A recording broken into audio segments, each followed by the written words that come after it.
Siyabonga bathandekayo. It's nice to be in the presence of God.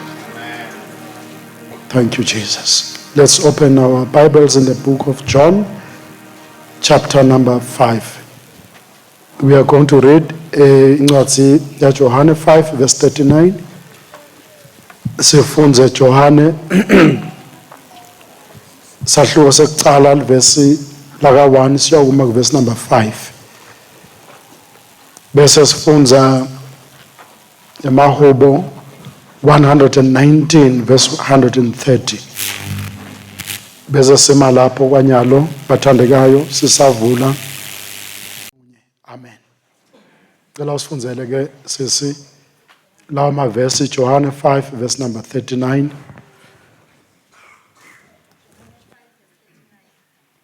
Niphenya imibhalo ngoba nicabanga ukuthi ndawuthola ukuphila lokuphakathe kuyo. Kanti ngiyo luqobo lefakaza ngami.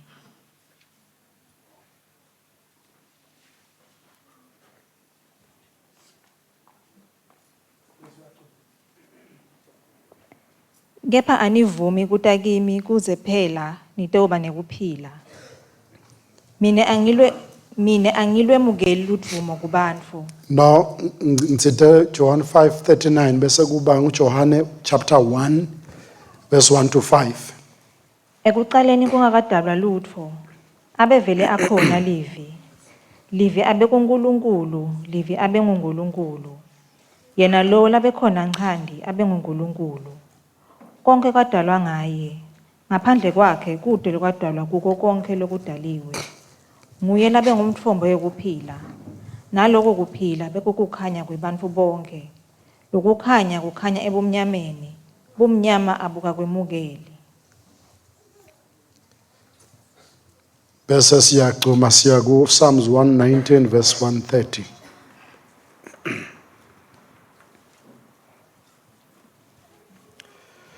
Kwembuleka kwemavi akho kuveta kukhanya. Kulethe kuhlakanipha kulabangena kuconza. Siyabonga.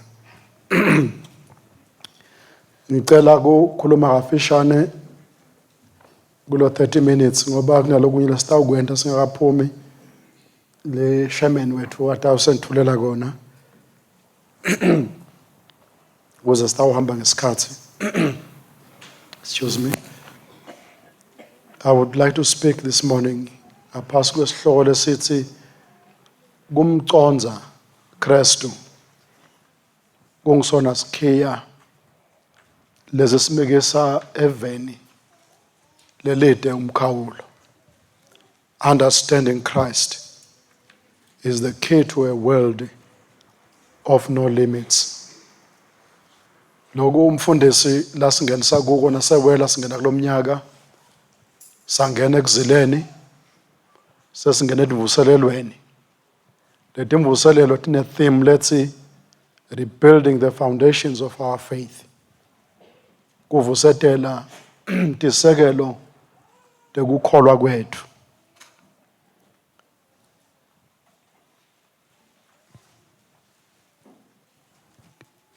Ngesingeniso ngidawuthi equality yempilo yami yempilo yakho proportional to the level or degree of your understanding. Uthi ungubani Jesu? Uma Jesu ngim-understanda kancane, kusho ukuthi ne-quality yempilo yami itaba limited lokuthi mina ngimthatha ukuthi ungubani. Wefika Jesu weta kubakubo. Bakubo bangam-understandi kwaze kwasitakala betive labakhashane afike kubo because emehlo abo awavulekanga kuma-understanda base bayalahlekelwa. Nako lokwenteka bathandekayo. Kusho ukuthi lizinga lekuphila kwami ukuthi ngidawufika kuphi empilweni. Lesimo ekuthenini kwembuleke kanjani kimi ngaJesu. Lo babe niyamkhumbula eBhayibhelini abe ngumprofeti. Wafa washiya umkakhe nebadodzana. Wabashiya eTkwenedini noma angumprofeti. Noma uNkulunkulu abesebenta ngaye, asebenta naye embulelwe kulolunye ihlangothi, kunelihlangothi lwakhe empilweni la khona abengakembuleleki kahle. Kwasi lobumnyama bangalapho bamshiya eTkwenedini because angakembuleleki. uNkulunkulu is not a respecter, akahloniphi umuntu. Uhlonipha levi lakhe. Uma levi lakhe sili-understanda, lithi nalingena ngekusho kwamaHubo 1:19 kuthi lokungena kwelevi lakho, the entrance of your word, the unfolding of your word, kuletha kukhanya, kuletha kwembuleleka. Kuthi ungembuleleka kude longakutshela akubambe, akutshelelo kunye. Kwembuleka kimi noma ungathini mina lomunye, lo kwembuleke kimi ngeke ukushintshe. Kudawungenta ukuthi ngihambe ngephambili. Bathi kule ndoda leseyibona bengaboni mayisishosha yini. Ngubani lo muntu lokufika wakuphilisa wena? Mose lo muntu lokuphilisile usoni. Uthi yena noma lo muntu usona makasizosoni angikwadi lokho. Mina lekwembuleke kimi lengikwadiko ukuthi benginje manje senginje. Ngeke ukususa kimi lokho. Kwembuleleka kaNkulunkulu. Uma fika Jesu beta kuye bafuna lusido, ufike uthi uyakholwa yini uthi lokhu ngakwenta na? Athi lo unake ngiyakholwa ngoba lo muntu wembulelekile ukuthi lona akasiye nje umprofeti njengalabanye baprofeti. Uma ngifika kuye simo sami singagucuka lokwembuleleka laya nakho. Nakafika Jesu ufike ubuta yena kuze ukholwa kuthini. Athi angathi ngiyakholwa, athi ke Jesu akwendeke kuwe njengokwembuleka kuwe, njengokukholwa kwakho. Uma utaya kuJesu kungakembuleki, ufike uthi uyamyenga ukuthi kwembuleleke laza kembuleke. Nasayibisela kuwe lenza bathi akwendeke kuwe njengokukholwa kwakho, utawendeka ini? Uthi lo babe lomunye afuna Jesu ukuthi amside akuphilise indodana yakhe. Uyambuta Jesu, uyakholwa yini ukuthi lento ingenteka? Uthi lo babe ngiyakholwa. Sita kungakholwa kwami. In other words, uthi angifuni kushiwa sitimela sesikhona. Ngikuthi ngijabulise abantu ngive bathi bayakholwa tendeka tendo. Uthi ngathi uthi empilweni yami mina ngiyabona kule stage lengoso ukuthi kusakembuleke kahle. Therefore kuze ngasali sita kungakholwa kwami. Uthi Jesu ngicotshwe khona. Uyamsita engakholweni kwakhe. The level, the quality of your life and my life isimo ekuthenini kwembuleke kanjani ngaJesu. Amen.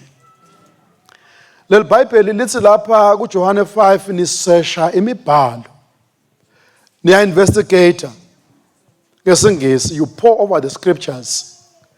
Namba baphishanekile bayivula imibhalo bayafunza bayaphikisana bayatshelana ukuthi hayi lokho akusho nje lokho kusho lokho ngetheology kunjena kunje. Uyabona bayaphenya labanye babodokotela betheology bayafundisana ngeBhayibheli baceze kufundisa ngalo kanje kungakembuleki. Uthi Jesu nenta kahle niyasesha niya investigator, you pour over the scriptures diligently. Ngalama emagama labantu laba babetimisela ngalokho sebucuphelweni lesedulu bangafuni kushiyeka use nente kahle. Kanti lapha ubatshela nje uyabasola. Uthi anifuni kungibona mine lele mibhalo lekhuluma ngayi. Ngifike phambi kwenu niseshe imibhalo lemibhalo ikhuluma ngami kodwa nibhizi nibuka le mibhalo. Understand. Babe iphethe bayifunza. Wafika yena live mathupha the word. bangambona masefikile. They shunned him. So lababhizi badadisha. Naku lengubonile ekhambeni kwami lokuncane emhlabeni. Labane ngibeni bayile esikolweni nami ngile esikolweni. Na ngifundza ngise primary ngenhlanhla lemba ngizange ngene preschool kwakude preschool. Nangisa sakhula thina. Icalanya lo ma preschoolers akhona. Na ufika uyofundza esikolweni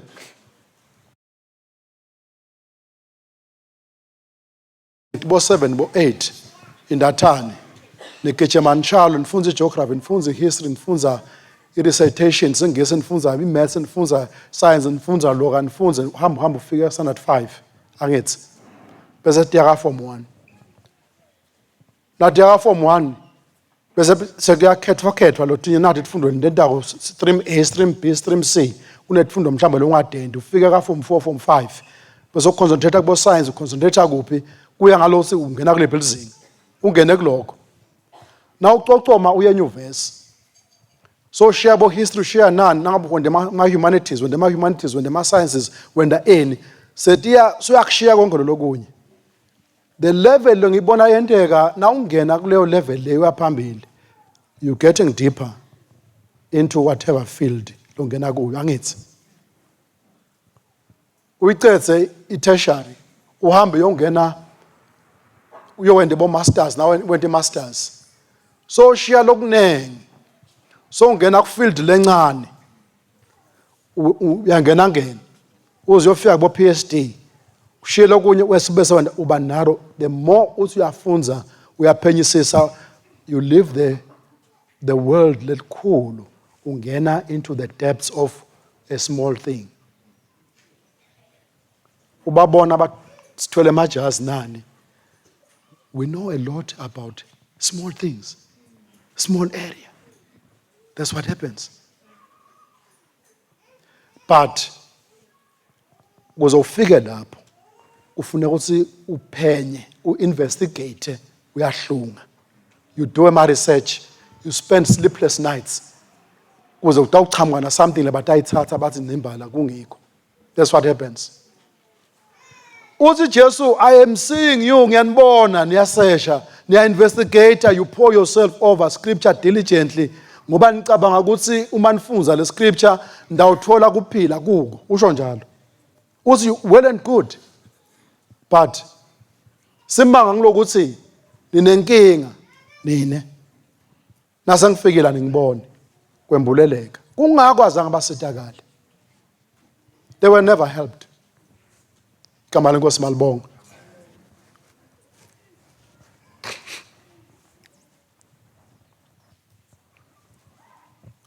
uyafakaza kuJohn 6:47 uthi lokholwa ngimi unekuphila lokuphakathi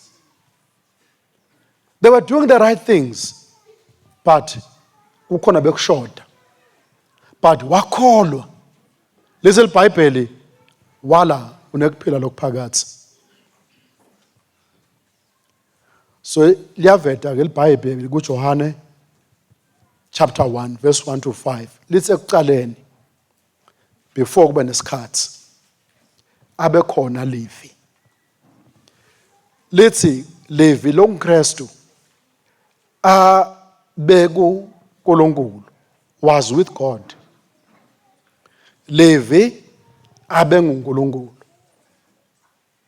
selithi Levi abe khona originally with God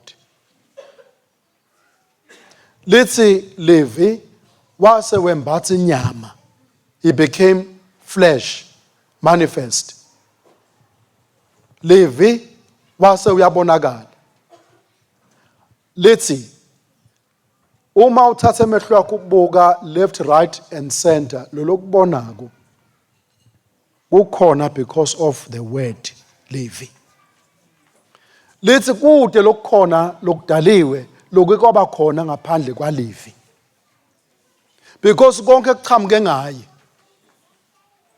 ngulapho ngithi the moment sim understand yena ukuthi kanzi who is this man then you begin to have your eyes avuleke impilo yakhe iyawushintsha ibe ngile quality yalomuntu usumbona kanjani. Kusukela kuGenesis kuyafika kuRevelation uthi Jesu lemibhalo, the scriptures, it testifies of me. Ikhuluma ngami. Pointless ukuthi uphethe imibhalo ufunde imibhalo, but the person of the scripture lo kukhulunywa ngaye awumboni. Understanding ukuthi ngubani. Uma u-understanda ukuthi tonke tinto tichamuke ngaye tivela ngaye, kude lokungaba khona ngaphandle kwakhe. You understand ukuthi le live lalikhulumako kule situation lengikuyo live lekunkonkoshelwa khona ulibambe, ngoba walibamba lona inkinga yakho iphelile. Kepha wathalalisa ukuthi uyeva uyakhuluma nje ngisafuna boso njula lwati mina ukuthi baphenye batsini boso science bozibani banyana ukuthi batsini abahlakaniphile. Ngifuna ukutshela kulaba nenkinga. Uthi Paul akhuluma na Timotheo, wena Timothy kusukela ebantwaneni bakho ebuncaneni bakho uyatile imibhalo, you have known the scriptures, lebenemandla ekukuhlakaniphisa for salvation through faith in Jesus. Uthi le mibhalo inika umuntu ukuhlakanipha, imende umuntu ahlakaniphe azasinze, ngoba la siphila khona la sihamba khona kunezinkinga letinengi letibekwe ngulomubi. Everything uNkulunkulu atakuniketa la kuniketa yona kune adversary, Satan uyacontenda nayo. Kudzinga umuntu onekuhlakanipha, lokuhlakanipha lokukhungelwe embhalweni. Uthi nakhuluma Paul uthi wena Timotheo usolosesa ngumfana wahlakanipha wakonkoshela emibhalweni wabamba imibhalo wathi ungayi-understand imibhalo yasekunika kuhlakanipha. That is why the quality of your life ayifanani nabo bonke abantu. Thola kube sendlini. Uma Jesu ambethe inyama afike emhlabeni ana 12 years lesi bamkhanza etempelini, batali babuyele emva ekhaya bamkhanza ahleti nalaba lakhuluma nabo labaphenya imibhalo kusukela ebuncaneni babo batiyo banetimpulambula kuthi na ufike kubona ufuna kuchacheke embhalweni shaya nabo uNkulunkulu. Ufika kubo uyababuta uyabaphendula bamangala ukuthi how is this boy having this wisdom kuze akhulume into enkulu kangaka. Kungani? Imibhalo inemandla usinasembuleke kumuntu imende ahlakaniphe. Ayibambe imibhalo ibe nesiteshi kuyi. Isaba nesiteshi kuyi ichintsha kuhamba kwakhe. Hallelujah. Usinakahamba fika lapha saya khona kuyawulingwa ngisathani. Uyachamuka uNkulunkulu uyafika kuye uzilile 40 days 40 nights. Akakwesabi nalokuzila la kuzilile ayi indodana kaNkulunkulu. Ufika utomlinga uthi but lo nangita kuye ngifuna ukuthi ngite kuye ngale livi. Uthi kulotshiwe uma indodana kaNkulunkulu ukhuluma kulamatshe waphendule abe singo. Uthi umthatha nge2 feet kuloko lahamba ngakho. Uthi Jesu ngiba yathi imibhalo kulotshiwe umuntu uyaphila ngesinkwa sodwa angithi kuyamsukela kwaSathane nawe indodana kaNkulunkulu gibela la kule pinnacle kulotshiwe kuthiwa uyawuyathi ingilosi dakhe ngawe. Uthi Jesu ngiyayathi imibhalo ungangichansi ngayo kulotshiwe futhi ungayilinga inkosi uNkulunkulu wakho umshanga imibhalo. Kuyesuka kweNkunkela kuyamkhombisa ukuthi yonke lento oyibona mengemenge nemangamanga basemhlabeni ukuthi well to do to me, it has been given to me. Jesu akamphikisi uthi if only you can bow down to me I will give it to you because I give it to whomever ngikuthanza kwami. Uthi Jesu kulotshiwe ungayimkhonti lomunye umuntu wokhonta inkosi uNkulunkulu wakho yena yedwa. Phethe imibhalo. Imibhalo inemandla ekumhlakaniphisa umuntu noma sithi asikuhlasele ukhona uku-escape. Kepha nakuthi imibhalo lembulekile uyangena hawu le usho njalo livesi lisho njalo sowungenile. Kaze ungena mess. Udasa ungenile bese uyakuhleka lo mumbi. the quality of impilo yethu iproportional kuthi kwembulekeni kimi kwembulekeni kuwe igama lenkosi malibonga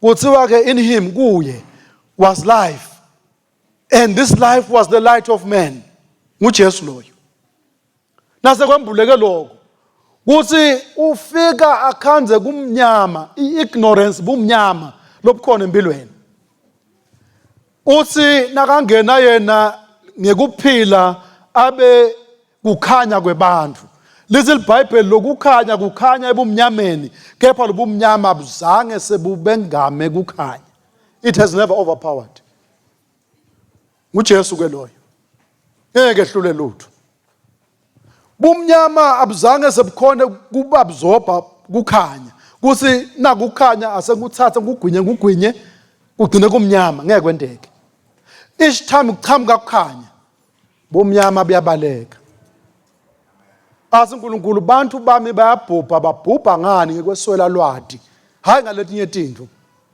once kuba nekukhanya kwangena kwesuka ignorance nebumnyama the quality of life iyashintsha sesihambe kukhanyeni abengeke uNkulunkulu asinike Jesu lokuphela kwakhe indozana yakhe is the ultimate he could give bese soyala kusinika lokuncane ngeke kwenteke lo hidden ku hidden because kude kukhanya kwelive laNkulunkulu kimi so that is where I need to study to search to investigate to analyze diligently kuze kube khona kukhanya kungabi nekukhanya kwekuthi ngifuna ukuthola emavesi lento awuhamba ngivele ngawo kubantu kuze abantu babone ukuthi maye leli verse uyalibeka that one ngeke ungisithe akusethe umuntu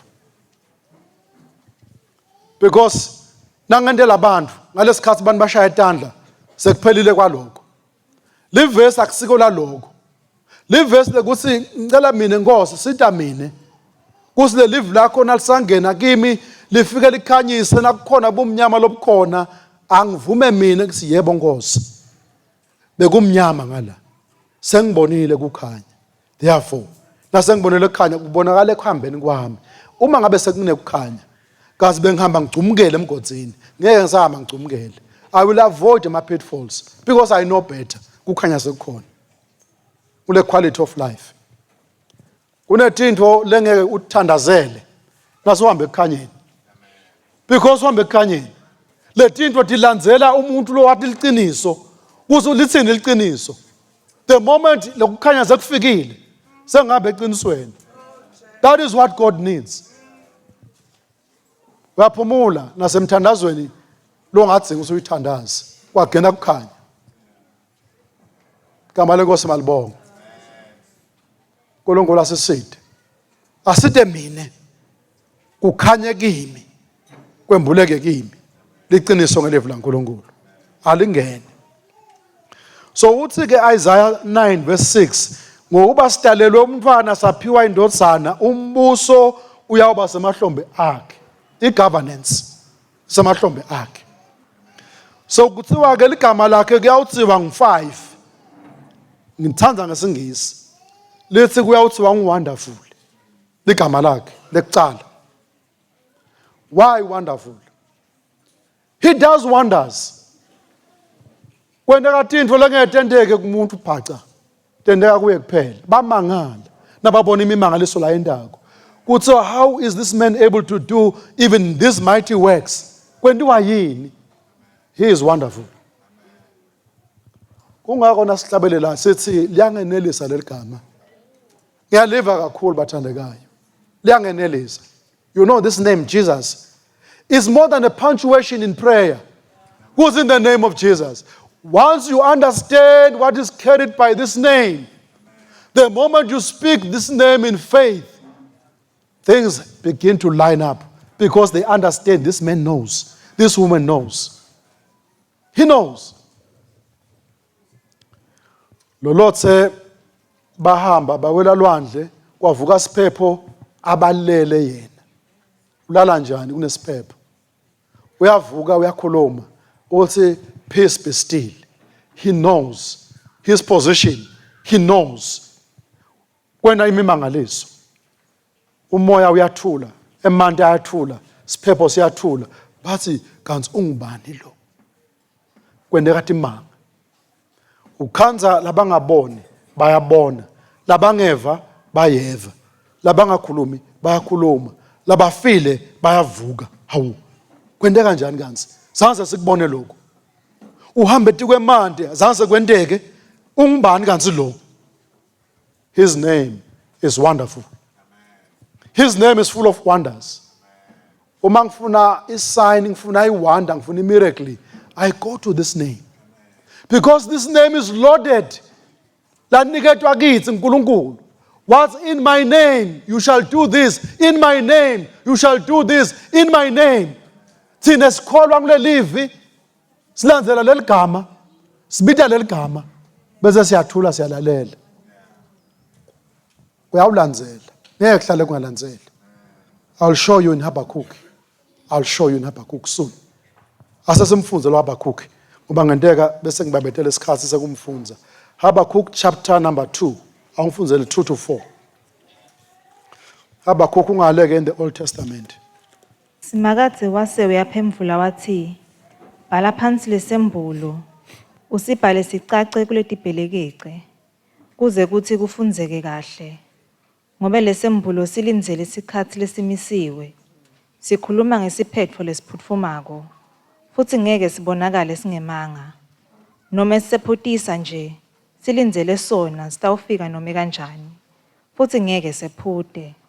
Nasi lesembulo, lotiphakamisako angeke aphephe, kodwa lolungile uyawuphila ngekukholwa kwakhe.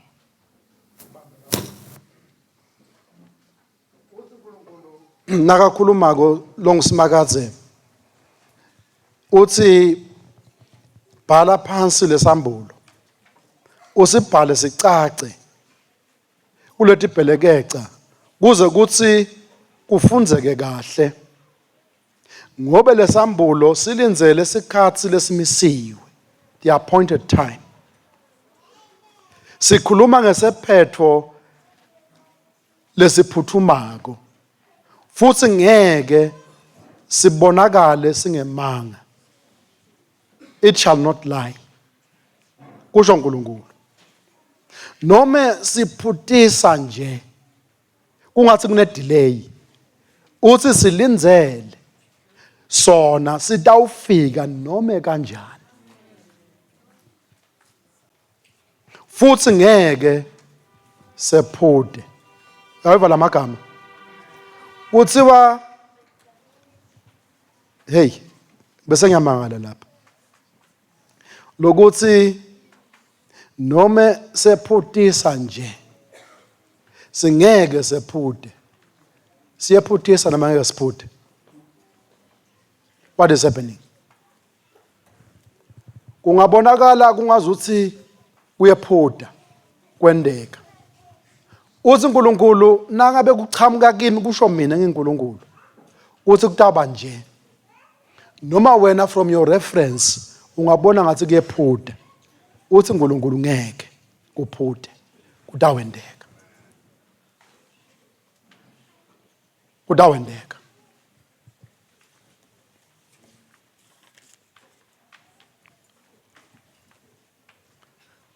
His name is wonderful.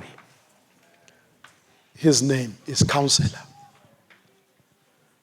Tihambe tinto tikucaka endleleni.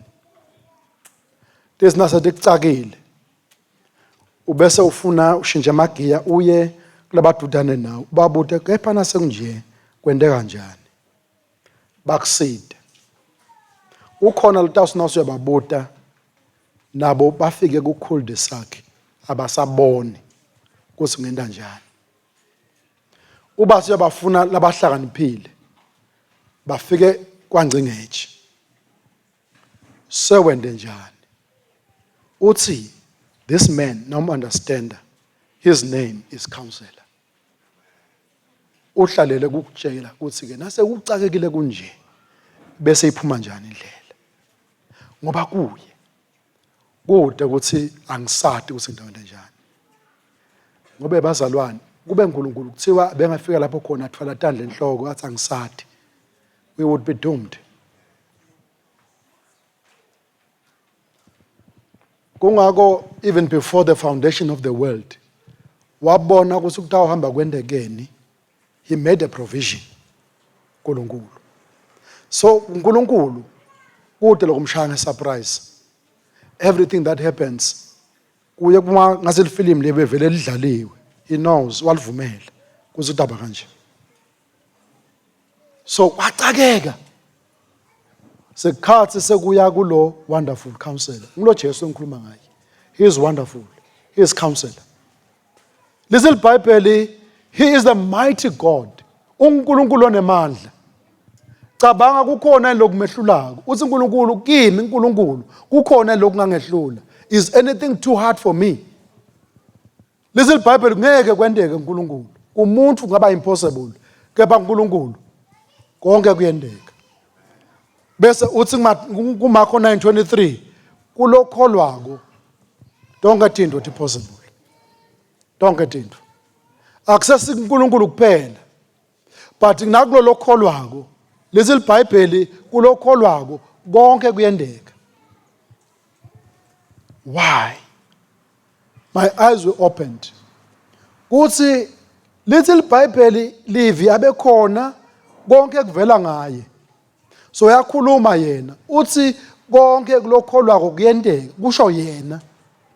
Therefore nangabe kwembuleke lokho kunesimo lesime phambi kwakho ungakhuluma kulesimo ukuthi wena simo ngemandla elivi lalo abekhona lwakhuluma ngithi kuwe manje khwesha la uvuleke indlela uthi lokho kutawukwendeka noma kanjani na ukholo tonke tintfo they answer to faith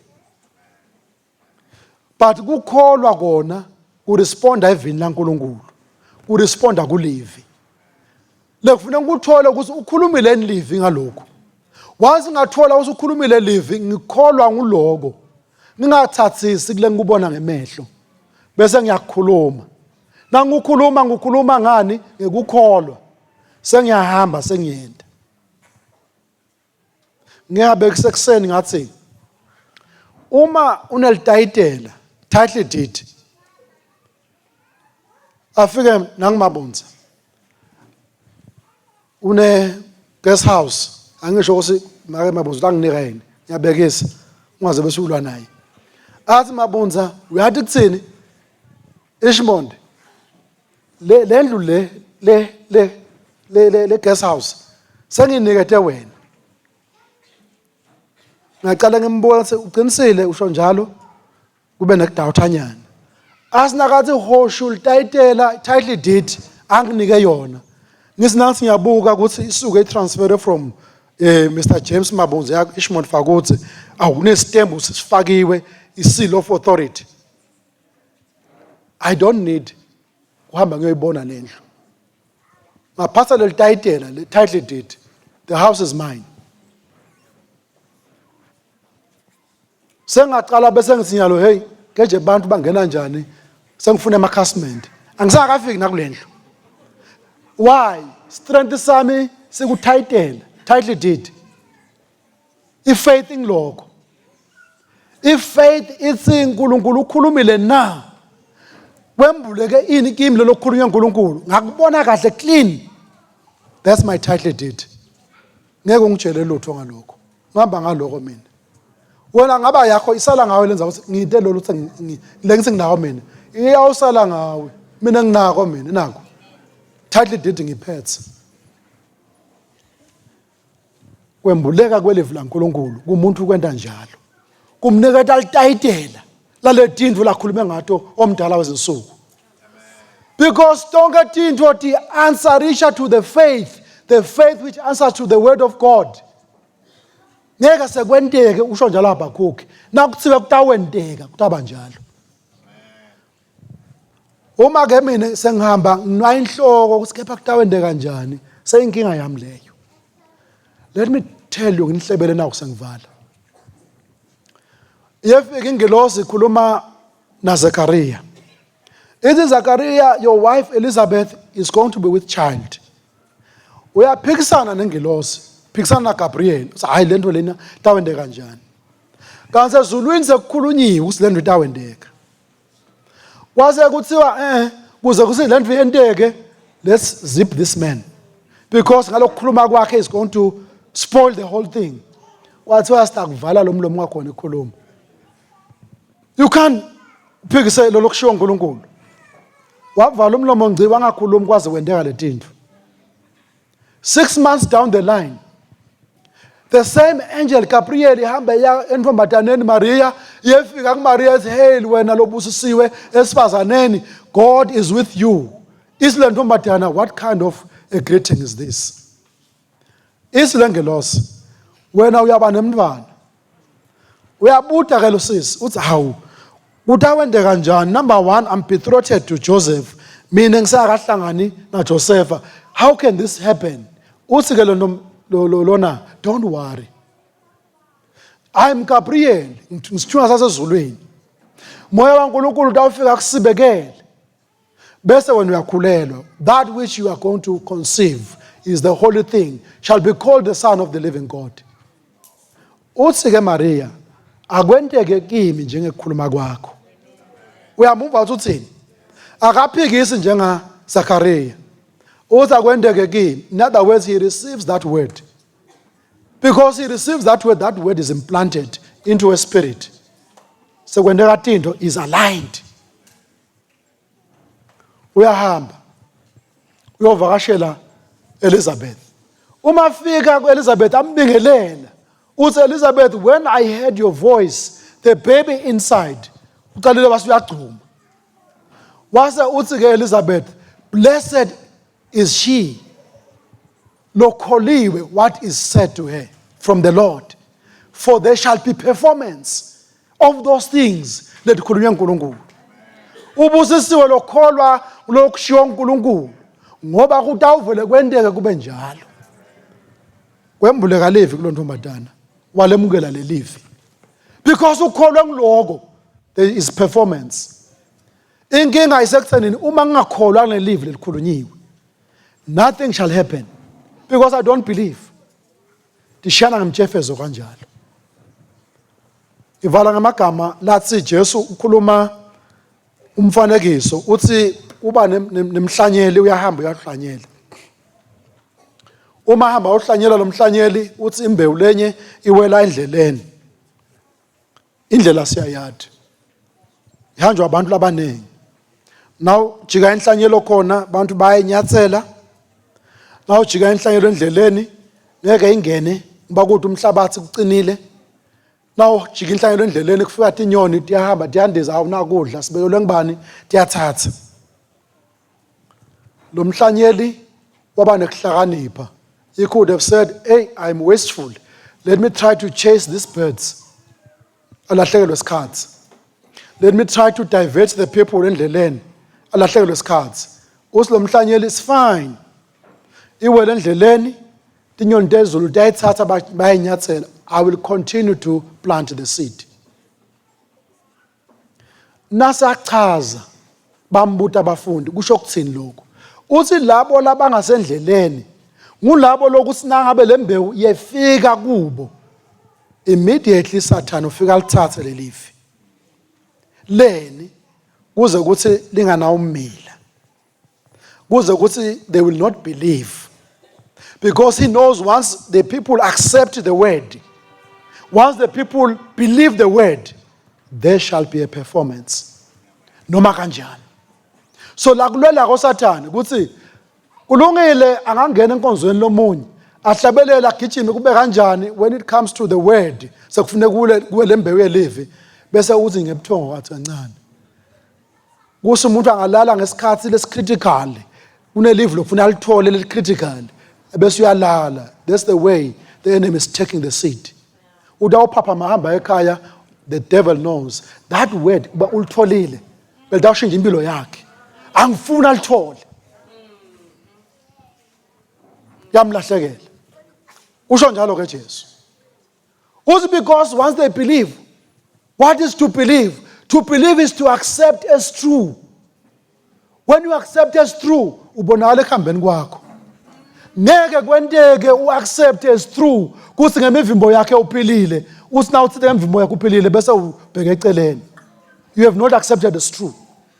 everything you accept as true ubonakala ngokuthi bese uyahamba ngayo uyayenda nako kukholo but ngeke uhambe ngakho nangakambuleki kuwe kufuneka usilento embulwe kuwe ithi ngembuleke kuse ukuthi ngice kwathi ngice kuwe noma bangakhuluma babe ngi1000 ngala nangala awungenelani nabo lalo kwembuleke kuwe nginakho uhamba ngalokho kungako ngithi the quality of my life of your life isime ekuthenini kwembuleke ini kuwe the degree of the revelation of the word lento umtshefeso uyahamba uyahlanyela usinakahlanyela ufika lenye imbewu ishaya ematsheni la ematsheni ngoba kuna shallow soil kukhona imoisture yakhula masinyane little bible nakuchamuka ilanga lishaya lembewu seyikhulile phela seyimilile because kuna shallow roots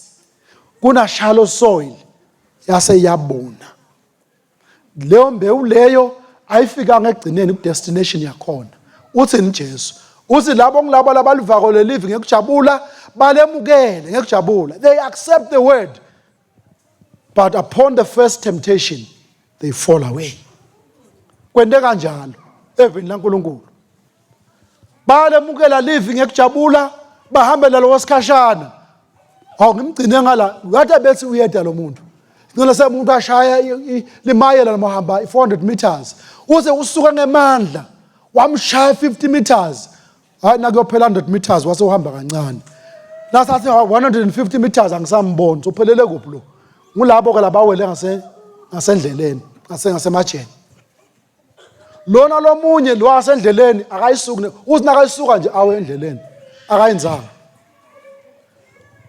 uthi ke temptation when it comes they fall away uze waqhubeka wasuyahlanyela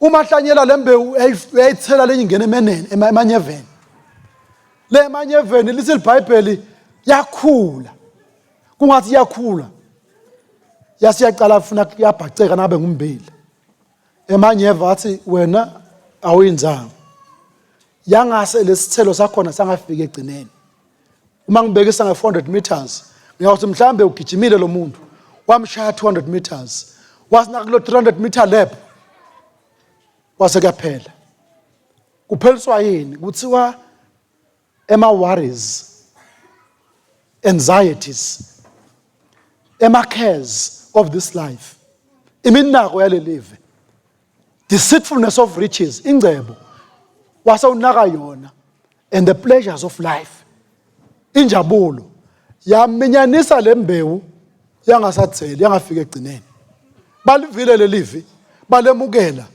bethembisa baqala bayathela but lesithelo asidliwa ngumuntu why because of the cares because of the worries anxieties because of the pleasures abe uNkulunkulu akhulumile evini was don't worry about tomorrow because tomorrow can take care of itself ukhathatelekelani ukuthi uyawudlani uyawunathani uyawembathani bukathi inyoni delizulu atilima tifake encolobane but your God takes care of them wena usimkhulwini kunaloko worries angayenta ukuthi umuntu bese uyashiya asubathi uyabuka wathi isimo ngisiboni bese ingcebo yamdonke siyamhunga so ufuna ukuhoda tintwa angasakhona ukuyaphambili ingcebo imgoge kuyenteka ukuthi umuntu pleasures athi Johane konke loku7 inganuko imehlo inganuko inyama nekugabisa ngalempilo lokungaveli kubabe kuvele vele uthi kepha live naleti inganuko takhona liyedlula those things they come they choke the word lingasayi phambili uthi ke Jesu however kunala imbewu lenye lefika esiyiwele emhlabathini ovunzile uthi labo ke ngilabo labaluvako live labana good and noble heart they've got a good heart noble heart they receive the word with meekness and with patience they bear the fruit bamba lamagama with patience it's good and honest usinaka enkonzweni awuvaleve la uNkulunkulu akathwali lomunye umuntu uthwala yena inhlitiyo yakhe uthi lapha ngimi na uNkulunkulu it's not me nalomunye umuntu lo kukhulunywa uNkulunkulu enkonzweni ukuthi ukukhuluma ngabani akunenzaba uNkulunkulu ukhuluma nami Nake fika uthi Nkosi ngabe namhla uthini kimi. Kutolungiseka kami indlela. Ngidawulima kuyosakama isivanzi. Ngikhiphe bokuchuchuza konke lokunye lokungenta kuminyanise lelivi. Usho njalo. Alemukelele livi athi ngepatience athi noma ngabe kubonakala ukuthi it's tiring ngathi kuyephuda but ushilo uKhabakhuku wathi ngeke kuphude. Uthi ngepatience ngiyawukuma ngilenzele kona. Noma sekuthiwa ngazi ukuthi le ndlu yakho angeke isebenze but nakukhuluma yena ngive yena akunenzaba. However long it takes, kuthiwe it is for an appointed time. It shall not lie. Ukhulumile ngiyawuhlala. Loyo ke lithi iBhayibheli uthela nga 30-fold, nga 60-fold, nga 100-fold. Yini 30-fold, yini 60-fold, yini 100-fold. It difference is your level of your understanding. Now understand kancane, that is how God is going to give it to you. Uthi uNkulunkulu langakhulumako. Lo nako uyawuphiwa kuvame. Lo longenako nalokuncane lathi unako, cabanga sunako uyawuthathwa kuyi. Kumcoka ukuthi uva njani. Le tinto uNkulunkulu athi khulume kimi nakuwe. uNkulunkulu akasi wasteful. Uyakunika le tinto abone ukuthi uyakwenda indloko. Uma ukwenda lokho uyagraduate ukuthi I can give you more. But when God opens up i-revelation kuwe, akunikete abone ungayendi njani, ungayithathela umkhuba walutho. Uze uNkulunkulu I can't be wasteful. Uze uthi yena don't throw ama-pearls ngulubeni. Ungakwendi lokho. God will withdraw himself. Angasakuniketi lokho. Why? Kuya ukuthi uva njani. Uma kukhulume yena empilweni yakho, empilweni yami. Ungathalalisi. Act quickly. As you act quickly, God ubona umuntu lonekukholwa. Bese uthi Habakhuku 2:4 lolungile uyawuphila ngekukholwa. uNkulunkulu lokukholwa kuphila ngekuthatha le live la uNkulunkulu semkholwe sente kona. Nguloko lokwenza umuntu amukeleke uNkulunkulu. Uthi uNkulunkulu sengikhulumile. Ngifuna kubona ukuthi kulaba la ngikhulume kubo bobani labatawuthatha bakwende. Lalabathatha bakwende uthi nabo ke labakholwa kanabo ke labalungile. Lo munye lovile wahlala wasima wasengumkhanya. Abathi kusasa awuthembule Nkosi, thembule Nkosi. Azi uNkulunkulu ndawuthembula kangaki. So ngikhuluma nawe ngumbulela ungenti lutho. There's no point in revelation if you don't act upon what God has revealed. Lo kwambula uNkulunkulu la ngikuthatha ngikusebenzisa kungibeka emgwaqweni ukuthi uNkulunkulu avulela omunye umgwaqo. Asinabole ngihambisana nabo. Then we walk into the supernatural.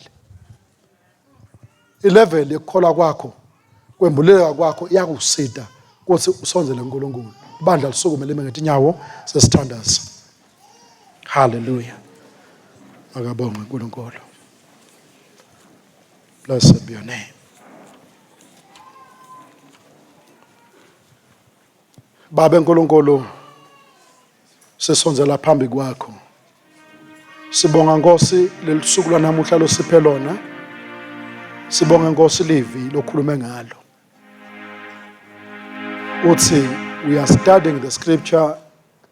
Siyayiphenya ngoba sithi sinekuphila lokuphakathe. Yebo uyavuma. Uthi lokholwa nguwe unekuphila lokuphakathe. Sibonga Nkosi kusekhanyisela namhla ekseni ungaqali usikhombuda.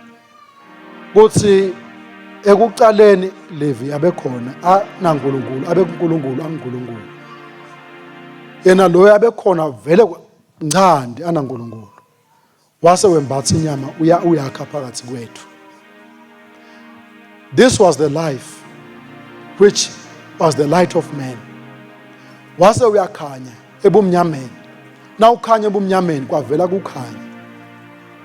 Njalo uma kuqhamuka levu lakho lingena kithi liletha i-understanding to the simple. Siyalemukela. Siyakwemukela wonderful. Siyakwemukela counselor. Siyakwemukela mighty God. Siyakwemukela eternal Father. Siyakwemukela Prince of Peace. This is who you are. Sembulele Nkosi. Njalo kusembulele namhla ekseni. Usisithe ekuthini lolo sembulele kona sikuthathe sikufake enhlitweni tethu. Sihambe ngakho. Kuyawushintsha impilo yethu, the quality of our lives. Kunengi kukhulu okulungiselele thina ibandla lakho lofuna sihambe kuko. Impilo lecicimako isimo ekuthenini sibonani thina. I would like to pray this morning for my brother, for my sister, nangimake nangibabe, nangigogo nangimkhulu. Sisangendlule emhlabeni. It's never too late. Kubona timphanze tekukholwa kwethu nema foundations avuseteleka. We are setting ourselves up this week under the commission of our Father in the house. Kulethi imvuselelo singena kude. Ngithandazela ukuthi ngilona loyo athi ngilethe yami inhlitiyo. Kuze ukuthi ukhulume nami uside mina. Ibe ngumhlaba lovunzile. So that I will receive this word with meekness and with patience to bear the fruit. Kuze udunyiswe wena. Luduma lube kuwe. Kusukela kulesi sikhathi. Tsimati azabuye Jesu kulandza libandla lakhe. Libandla laNkulunkulu simnikele idumo uNkulunkulu. Let us praise him. Hallelujah. We worship the Lord, omnipotent, almighty God. Bless your people as we sehlukana kulenzalo. As we come together tomorrow, kuleli viki lonke. Bless us, oh God. Kulethi mvuselelo. Wendele buhle begama lika Jesu. Amen.